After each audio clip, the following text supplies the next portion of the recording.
विरोधी पक्षांचा केमिकल लोचा एवढा मोठा आहे की युद्धाच्या परिस्थितीमध्ये किंवा संपूर्ण जग तिसऱ्या महायुद्धाच्या उंबरठ्यावरती उभं आहे का काय अशा पद्धतीची शंका निर्माण होत असताना एक देश म्हणून आपण एकसंध आहोत असा मेसेज, असा संदेश हा जगाच्या पुढे देणं हे अत्यंत गरजेचं असतं. पण आमचे विरोधी पक्ष कधी कधी मोदीजींचा विरोध करण्याच्या नादात देशाचाच विरोध करत बसतात.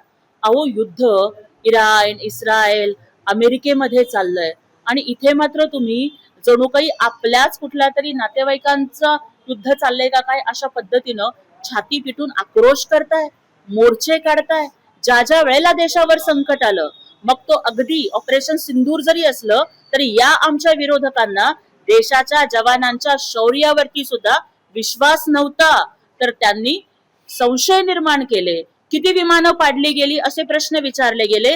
हे विरोधक पाकिस्तानचे पोस्टर बॉय आहेत आणि त्यामुळं युद्धाच्या काळामध्ये पक्ष विसरून, राजकारण विसरून, जगामध्ये अशी परिस्थिती निर्माण झालेली असताना, देश म्हणून एकसंध राहणं गरजेचं असताना आंदोलनाची स्टंटबाजी करू नये हे माझं त्यांना आवाहन आहे.